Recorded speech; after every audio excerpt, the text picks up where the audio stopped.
Apenas pasaba la medianoche cuando Clara, una joven restauradora de arte, recibió una llamada urgente del Museo de Arte y Cultura Antigua de la ciudad.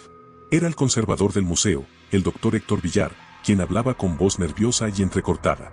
El museo acababa de recibir una reliquia que había sido descubierta en unas ruinas olvidadas en algún rincón remoto de África, una máscara de madera y metal, decorada con figuras abstractas que parecían tener vida propia bajo la tenue luz de la sala de exhibiciones. Clara, sé que es tarde, pero necesito que vengas. Tienes que ver esto. La urgencia en la voz de Villar no daba lugar a dudas. A pesar del extraño presentimiento que le dejó esa llamada, Clara no dudó en responder. Se preparó rápidamente y condujo hasta el museo, que estaba sumido en una inquietante calma bajo el cielo nocturno. Al llegar, el vigilante nocturno, un hombre de expresión grave llamado Roberto, la saludó con una mirada de advertencia. Esta noche, el museo está raro. Algo no anda bien, le dijo, observándola con una mezcla de preocupación y miedo. Clara lo ignoró, creyendo que eran imaginaciones del guardia, y subió al segundo piso, donde se encontraba la sala de restauración y conservación. Allí la esperaba el doctor Villar, quien la recibió con una sonrisa tensa. Frente a él, en una vitrina, descansaba la máscara. No era como ninguna otra pieza que Clara hubiera visto. La madera oscura estaba tallada con detalles exquisitos y profundos, y las piezas de metal que la adornaban parecían de un tono gris opaco, casi absorbente. Los ojos de la máscara eran dos huecos profundos que, al mirarlos, parecían devolverle la mirada. No sabemos su origen exacto. Fue encontrada en un antiguo templo subterráneo, en una zona que los arqueólogos dicen que no había sido explorada nunca antes. No hay registros de una civilización en esa área, explicó Villar mientras observaba la máscara con una mezcla de reverencia y cautela. Clara se acercó a la vitrina y sintió un escalofrío recorrer su espalda. La máscara tenía un aire de antigüedad, pero también parecía viva. Como si, de alguna forma, estuviera esperando a alguien. ¿Y cuál es el problema?, preguntó Clara, tratando de disimular la inquietud que crecía en su interior. Desde que llegó, han sucedido cosas extrañas, murmuró Villar, bajando la voz. Roberto, el guardia nocturno, ha oído voces cuando nadie está aquí. Y ayer, uno de nuestros asistentes dijo que sintió que alguien lo seguía. Pero cuando se giró, no había nadie. Clara sonrió, pensando que probablemente todo eso eran historias fruto de la imaginación y el cansancio. Pero una parte de ella no podía apartar la mirada de la máscara, como si estuviera cautivada por su presencia. Quiero que trabajes en la restauración de esta pieza, anunció Villar de repente. Necesito a alguien que sea meticuloso, y sé que tú eres la persona adecuada. Clara asintió, aceptando el desafío sin imaginar que aquello sería el comienzo de una serie de eventos que la sumirían en el horror. Esa misma noche, decidió quedarse en el museo para comenzar con la primera fase de limpieza y análisis. A medida que pasaban las horas, la soledad de la sala parecía intensificar el aura de la máscara. Clara comenzó a sentir una extraña presión en el pecho cada vez que se acercaba. Decidió ignorarla, atribuyéndola al cansancio. Pasaron las horas y, en un momento de descuido, cuando pasó un paño sobre la superficie de la máscara, sintió un pinchazo en el dedo. Observó una pequeña gota de sangre, y aunque el dolor era mínimo, un sentimiento de inquietud la invadió. De pronto, la sala de restauración pareció oscurecerse, y Clara sintió como si una sombra se moviera a su alrededor. Se giró rápidamente, pero no vio a nadie. Volvió a mirar la máscara, y por un instante, le pareció que los huecos donde estaban los ojos de la figura habían cambiado de forma, adoptando una expresión siniestra. La voz de Roberto sonó en el pasillo, sacándola de su trance. ¿Todo bien, señorita? ¿Necesita algo? Clara se sobresaltó y disimuló el susto. Sí, todo está bien. Solo, cosas del cansancio, supongo. Roberto la miró fijamente antes de retirarse, pero sus palabras la dejaron pensativa. Durante los días siguientes, Clara dedicó cada vez más tiempo a la máscara. Pasaba horas observando sus detalles, tratando de descifrar su origen, como si algo en ella le pidiera respuestas. A medida que avanzaba con el trabajo, los síntomas de incomodidad y paranoia crecían. La máscara parecía estar absorbiendo su energía, su atención y, quizás, incluso algo más profundo. Cada noche que se quedaba en el museo, las sombras parecían moverse con más intención. Clara escuchaba susurros apenas audibles, como si la máscara intentara comunicarse con ella. Las voces parecían hablar en un idioma antiguo y desconocido, pero al mismo tiempo, era como si le susurraran directamente a su mente. Una madrugada, Clara decidió quedarse en la sala hasta que amaneciera, determinada a descubrir si las voces y las sombras eran reales o simplemente su imaginación. Sin embargo, lo que experimentó esa noche hizo que su racionalidad se tambaleara. Cuando el reloj marcaba las 3 de la mañana, las luces comenzaron a parpadear. La temperatura de la sala descendió, y Clara vio como una figura oscura, alta y esquelética, se materializaba lentamente frente a la vitrina de la máscara. La figura no tenía rostro, pero emanaba una sensación de vacío absoluto, una oscuridad que parecía succionarlo todo a su alrededor. Clara, paralizada por el terror, observó cómo la figura extendía una mano etérea hacia la máscara, y al tocarla, el aire se llenó de un sonido grave, como un lamento procedente de lo más profundo de la tierra. Finalmente, cuando las luces se estabilizaron, la figura desapareció, dejando a Clara sola y aterrada. Sintió que había sido testigo de algo prohibido, algo que no pertenecía a este mundo.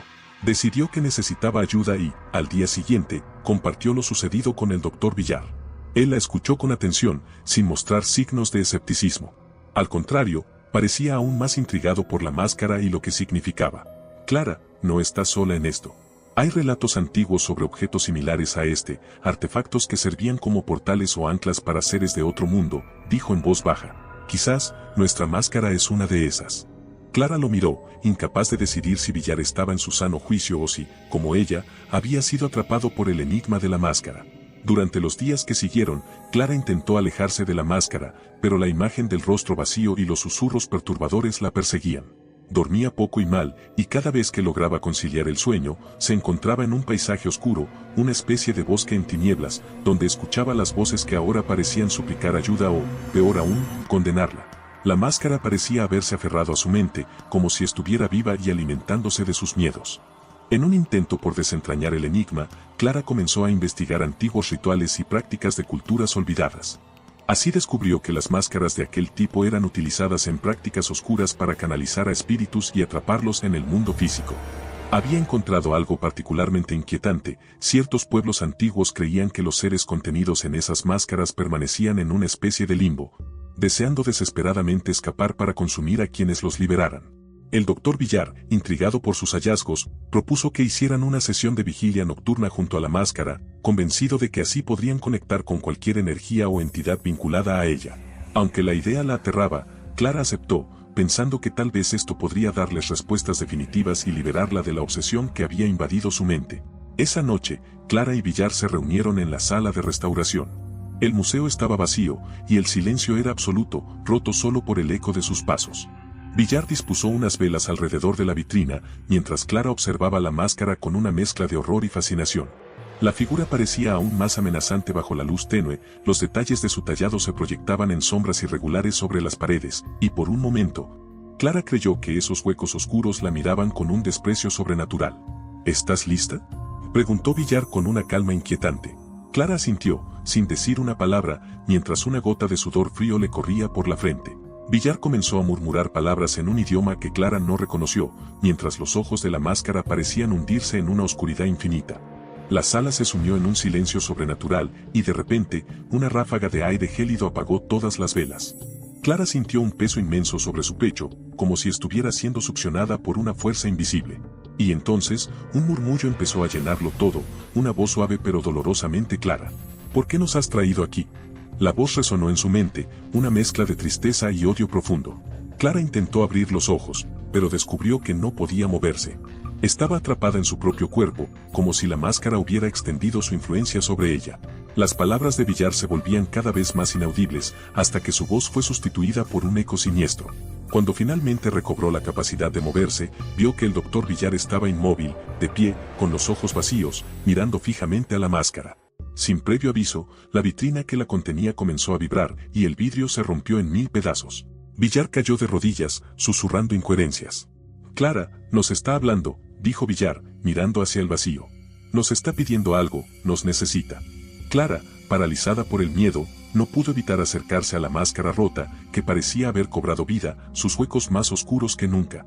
Sin pensar, extendió la mano hacia ella, como si una fuerza invisible la estuviera obligando a hacerlo. Al tocarla, sintió un dolor punzante, como si su piel se estuviera quemando, pero no podía retirar la mano. Las sombras en la sala parecieron girar en espiral, formando un remolino oscuro que los envolvió a ambos. De repente, Clara sintió que algo estaba entrando en su mente, recuerdos que no le pertenecían y voces que no entendía. Una figura apareció en su mente, un hombre con un rostro desfigurado por la ira y la desesperación. A medida que la visión se hacía más clara, Clara comprendió que estaba viendo a uno de los antiguos guardianes de la máscara, una persona que había sido condenada a protegerla y a sufrir por toda la eternidad. La figura habló, pero no en palabras. Transmitió una sensación de miedo y odio, y Clara entendió que estaba atrapada en un ciclo interminable de sufrimiento. Este ser ansiaba liberarse, y había encontrado una oportunidad en ella. De repente, la máscara cayó de su mano, y Clara, jadeando, dio un paso atrás. Villar la miró con ojos vidriosos, como si ya no estuviera presente en su propio cuerpo. Algo en él había cambiado. Clara, ellos quieren más que nuestras vidas, dijo, con una sonrisa torva. Quieren lo que somos. Sin previo aviso, el cuerpo de Villar comenzó a descomponerse, como si estuviera siendo drenado desde adentro. Clara gritó y retrocedió, pero sus pies parecían atrapados en un suelo pegajoso y oscuro. Villar dejó de moverse, y cuando cayó al suelo, Clara vio que su rostro estaba completamente vacío, como si toda su esencia hubiera sido absorbida por la máscara. Desesperada, intentó correr, pero la máscara estaba ahora en el suelo, succionando la poca luz que quedaba en la sala, proyectando sombras inquietantes que parecían moverse como serpientes. Sintió como algo oscuro y frío se le metía en la mente, borrando sus pensamientos y reemplazándolos con una urgencia aterradora.